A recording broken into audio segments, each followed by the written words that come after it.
So, Javier, as I understand it, in order to progress in my career, I should build a network to help me do that.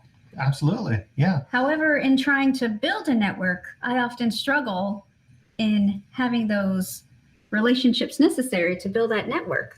Oh, it totally makes sense. If you're trying to establish good partnerships, discussions, or even broach the subject with people about having a network, because it's like that weird thing about going to network parties and exchanging business cards and all that stuff. Feels kind of weird, right? Right. Well, it's also kind of like the chicken came before the egg or vice versa. Like, in order to get that career, I need a network. But in order to have a network, I need that career. So how do you manage that? Such a great question. We're going to get into these and a little bit more in this week's show. Level up your 9 to 5 on 95. Gov Geeks Assemble.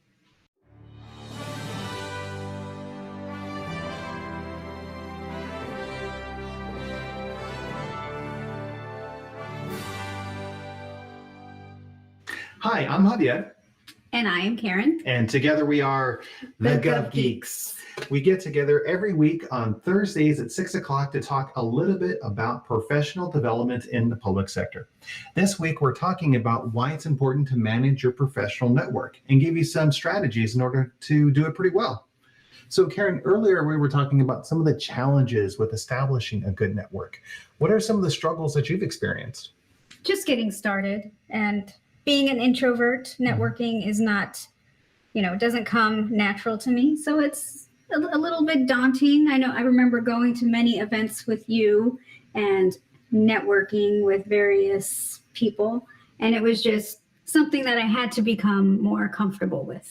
Right. And that's really one of the big ideas about networking. It's going to be a big crowded place. There's people mingling and doing small talk and, trying to drink while having a conversation, and then trying to seem really interested and trying to get them to be really interested in you, and then exchanging business cards. Where are you from? Exactly. What are you doing? How long have you been here? Where do you work? What school did you go to? Fun things over and over again. And while networking receptions can be pretty helpful in terms of establishing new connections, they can also be a bit nerve-wracking, right? Yes. Yes. Well, that whole concept about networking is just one aspect of it. Really, networking is all about building collaborations and partnerships with like-minded people about things that we care about. Yeah. So I know you are a great collaborator. You establish fantastic partnerships with key collaborators, people who are different process owners at different parts of the organization, as well as in your career. What's been some of the greatest things that you've been able to accomplish as a result of having fantastic relationships with people?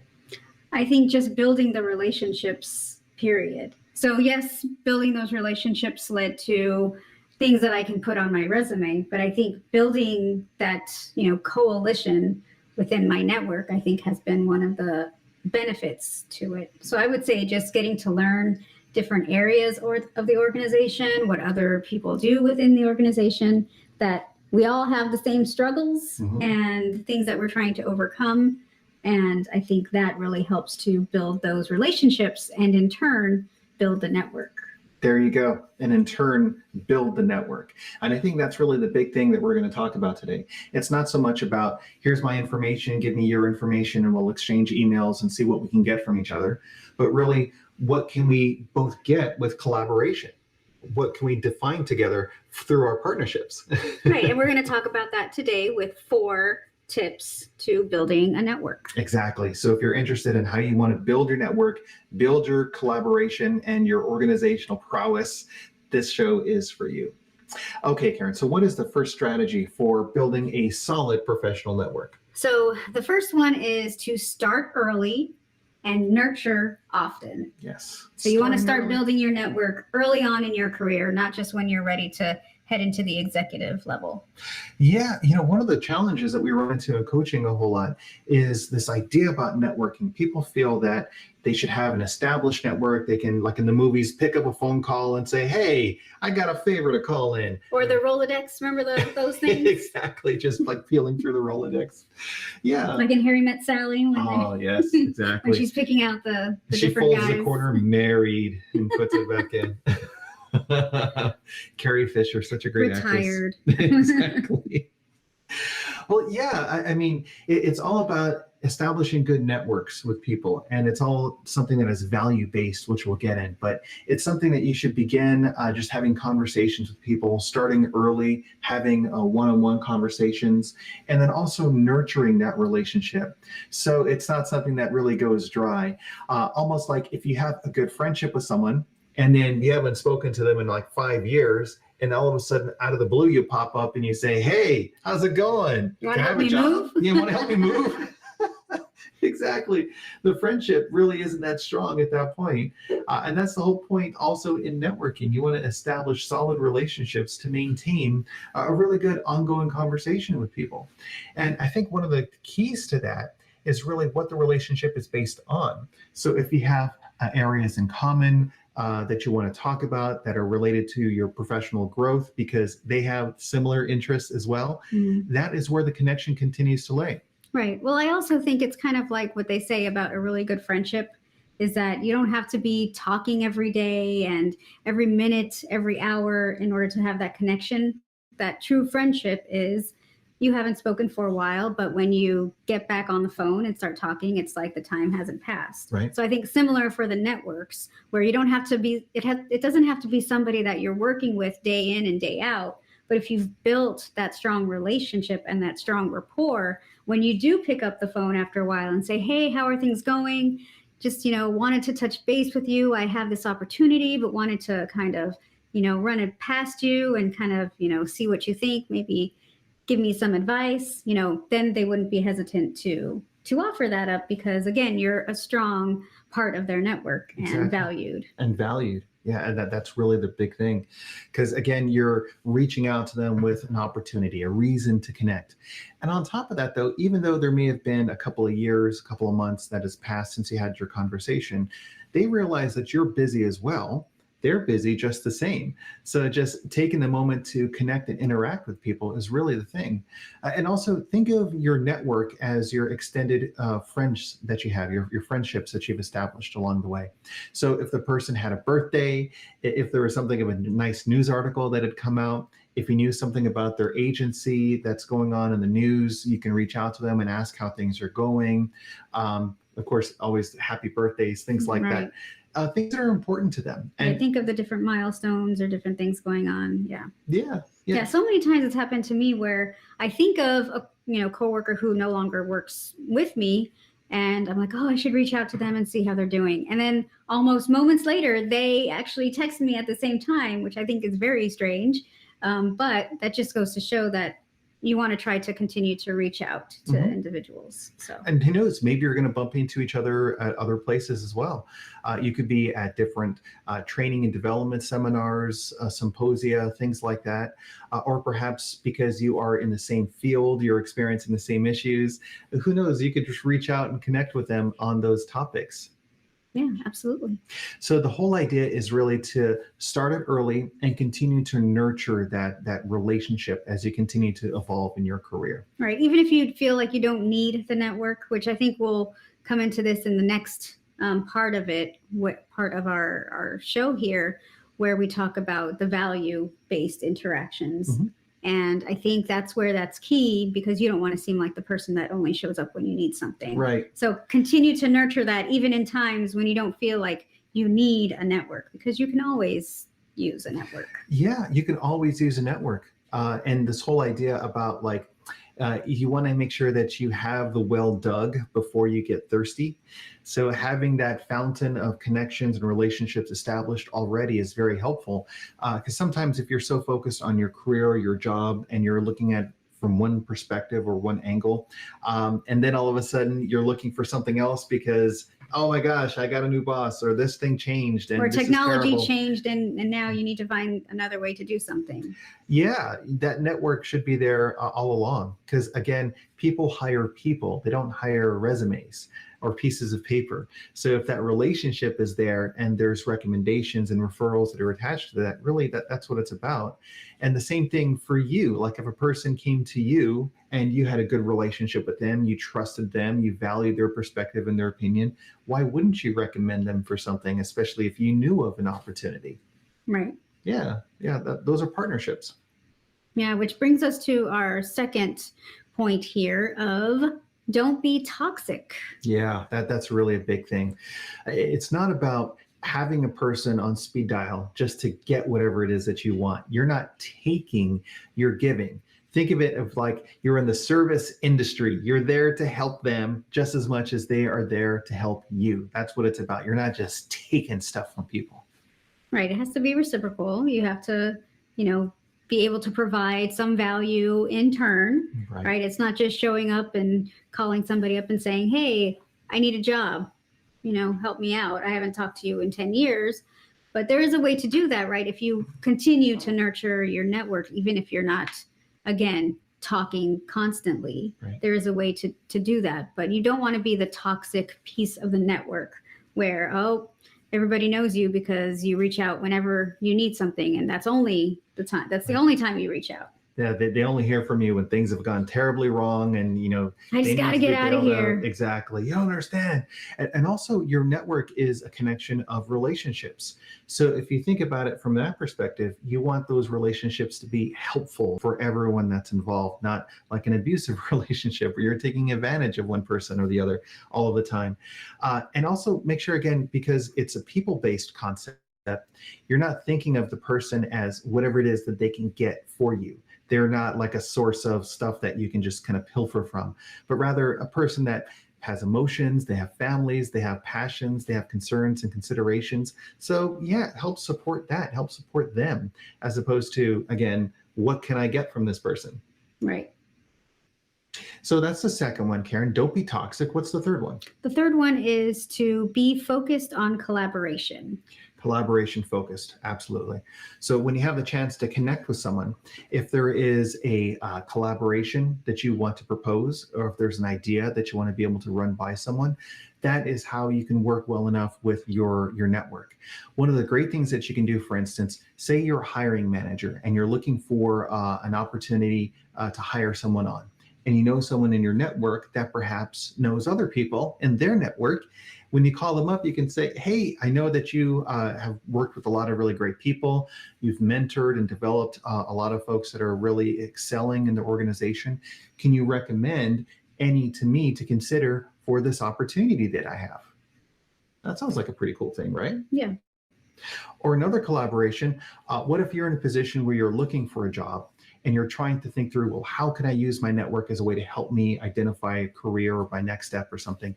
What if you were interested in doing externships or volunteering or sharing information? So if you reached out to someone and you said, I've been working on this project, I have this idea, I have all of these experiences, and I'm interested in using them to really help provide some value in this project or this type of a program.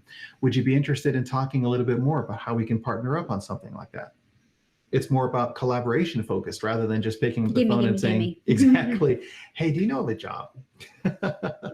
Because really kind of put yourself in their shoes. How often would you like to hear that question? Someone calling you up, can I have something? Right. Yeah. If you were there to offer something, then that's something that's a little different.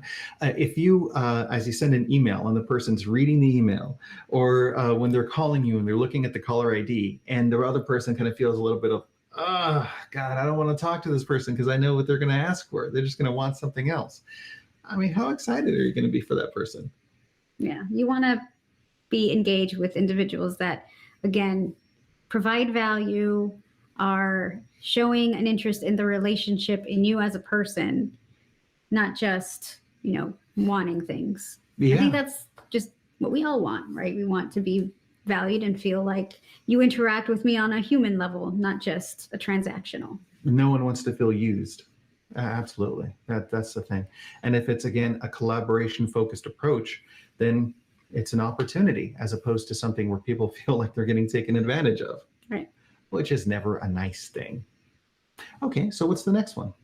Well, the next one and final one is to network across all levels. Oh yeah, this one's super important. Absolutely. Yeah, so essentially you don't want to be just focusing on networking with all the executives and not really paying attention to your peers or those that work at maybe a level below. You want to make sure that you are networking across all various levels. Right. It's not like who can I go suck up to in order to get that next job or the promotion? Or let me go and find out whatever it is that that other person likes and then pretend I like all of that stuff as well, just so that they like me and they can give me something. Which that is not networking. Yeah, no, exactly right. That's not networking. That's a great point. And think of everyone to your side who is above you as well as below you as really good partners, because you never know how all of the connections really work.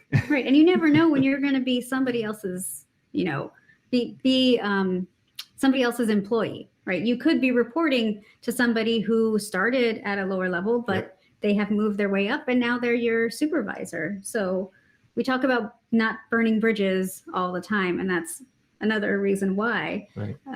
Not just because you want to be a good person, but you just never know what type of things are going to happen in your career.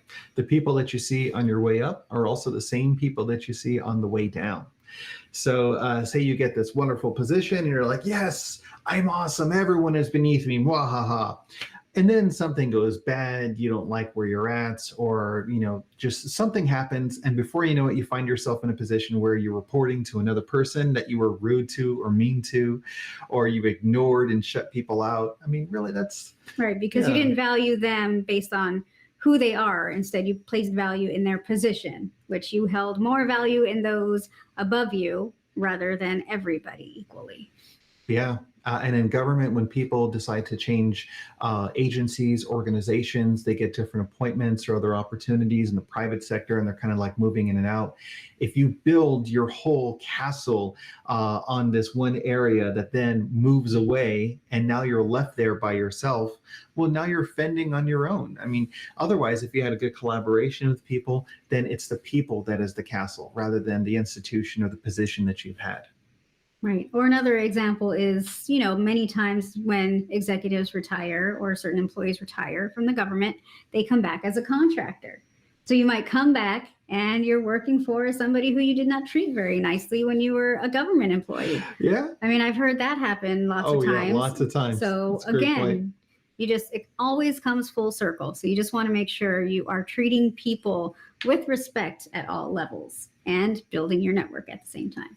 One of the great pieces of advice that I got throughout my career was a really great colleague who was in a senior leadership position.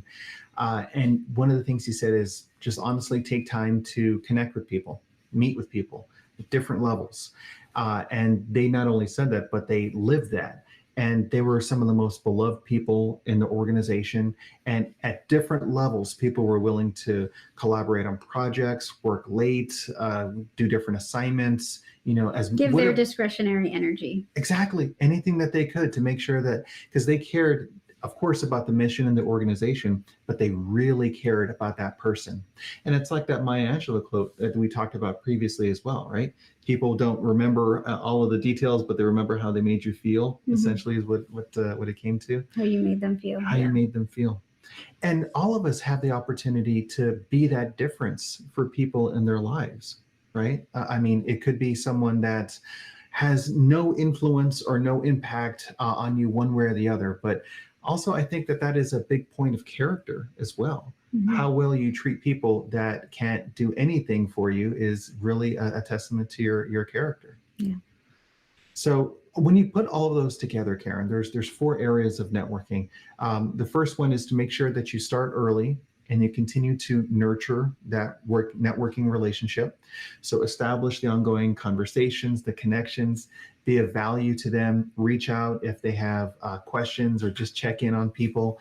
Another great thing you can do with this is just schedule like monthly or bi-monthly meetings, coffees every quarter. We need more meetings. Yeah, exactly. Just have a chance to connect with people. I think that's the hard part, right? Is trying to fit all of this into your schedule. Yeah. Right. Pretty much. It could be that 2 minutes of happy chatter that you have with people before the meetings when you see them, more often than not in different meetings and all of that. We can always use more meetings. As we're waiting for other people to figure out their mic issues. Exactly. What was that conference ID number again? What was the password? The second one, don't be toxic. Yeah, don't just take from people. Don't burn bridges. Don't be mean or rude. Just honestly be a good person. And that I think is one of the bigger things as a lesson in life. Just, don't be that person that make people feel bad. What was the third one? And the third one was to make sure to focus on collaboration. Exactly. Be focused on collaboration. Come to them with something that is of value and of interest to them, not just something to kind of take from them. Yeah, big thing. And then lastly, of course, is making sure that you're networking across all of the levels. Above, below, to the side. Yeah, the more connected you can be to people, the better off you are. So those 4 examples, if you compare those to that idea that we're talking with about the beginning, where you just show up at a networking reception and you feel forced to talk to people and uncomfortable in exchanging business cards, it's different, right? Right. I like this type of networking better. Yeah. But I'll do both. But I'm more comfortable in just the day-to-day networking. Yeah, you can use the other one as a type of a tool to kind of interact with people, establish connections and all that. But really, at the end of the day, it's all about building those relationships and those partnerships. So when you think about it from that mindset, you're going to be even better. Okay, so those are our questions or our topics that we had. We now are going to move on to our questions from the Gov Geekdom, our Q&As that we have, questions and answers. So if you have any questions that we can answer or answers that we may question, please feel free to send us an email or reach out to us on social media. We're happy to connect with you. So we have 2 questions this week. The first one is, how do I keep track of opportunities? Karen, Rolodex. There you go. Well, honestly, I guess it's whatever works with people. Yeah, whatever works for your organizational level and whatever you're more comfortable with, whether it's a binder. Remember back in the old days, have a binder of all the different opportunities. You could have Excel spreadsheets for those of you who that's how you like to keep organized. I would say, yeah, whatever it's comfortable for you to keep track of the various opportunities. Sure. And your Outlook calendars, if you want to put in notes every year for a person's birthday, a special issue or concern, if you're keeping the notes section of the contacts where a person has certain likes or interests or concerns. But more often than not, if you have that established relationship, you're going to automatically know and you're going to think about that person. Yeah, I think we use the calendars a lot. And like if somebody mentions something like a milestone or something that's important to them, I know we pretty quickly put it into our calendar so that we can make sure not to forget. Yeah. And sometimes those simple outreach, a text message, a phone call, an email, gosh, those are some of the things that really make a difference. Okay, so that's how you can kind of keep track of some opportunities. The next question is, do I really still need an elevator pitch? Yes. Absolutely. Yeah. And even if you're not in the office right now, you still need an elevator pitch. Exactly. If you're not taking a lot of elevators these days. No, really, what is it about you that you want others to know about? How do you define the value that you have? And the elevator pitch isn't like, this is my job, this is what I do, this is my work, this is where I sit. No, think about it as like a purpose-oriented aspect. Why is it that you like to do something? What is it that you're impassioned about? How is it that you really see yourself? If you can have like a vision statement for yourself and use that as a way to kind of convey the value that you have, absolutely. When you're in an interview process and someone asks, so tell us about yourself, rather than saying, oh, I went to this school and have this many years experience. If you create something that is engaging, something that is compelling, that you want them to listen to you, they're going to want that because they're excited about it. Right. And I think for, some people may not know what an elevator pitch is. So essentially that is just a very quick statement, and it could be about anything, but right now we're talking about personally, like your vision statement, but it could be, let's say if it's about a project, or a lot of times it is, let's say you're in the elevator with the executive and you only have, 30 seconds to explain yourself or to tell them about a certain project you're working on or your career thus far, and you only have a limited amount of time for that elevator ride. And so you want to make sure that it's impactful and concise so that once you get off the elevator, you have done a great job of explaining yourself in a way where they will never forget. Yeah. Be engaging, be compelling, be interesting. Oh yeah, definitely. You can even say the bottom line up front, the BLUF, the bluff. That allows a person to really kind of know what the issue is, know what's important about all of that. And really, if it's important to you, then yeah, you're going to convey that well enough. Great. I think that's exciting. So thank you guys so much for your engagement and for listening to our show this week. Also, just to let you know, please make sure that you come out to thegovgeeks.com. Feel free to connect with us, join our mailing list. We send out lots of great content to help people stay engaged and really fulfilled in the work that they have in government. Also, every Wednesday, we have our great LinkedIn series that we're doing. This one is on interview basics. I think we're on number 7 right now, if I recall correctly. But we get together every Wednesday on LinkedIn to talk a little bit about that. So come on out and watch our show there as well. And then lastly, we have the GovGeek Challenge. This is going to be kicking off on March 22nd. We talk about everything from career growth and development, how to find the right job series, how to craft and format your resume, how to make sure that you're applying for the right jobs, how to develop fantastic interview responses that are good to go, and also how to manage your network. These are great tools and strategies. So please register at thegovgeeks.com. We look forward to seeing you and are really excited about our partnership there as well. So, Karen, this show we were talking a little bit about how to build a professional network that really works. What are your closing thoughts? So your network is your net worth. So make sure that you are nurturing it and making sure to focus on those relationships. That's beautiful. Thank you guys so much. We look forward to seeing you next week. Thank you.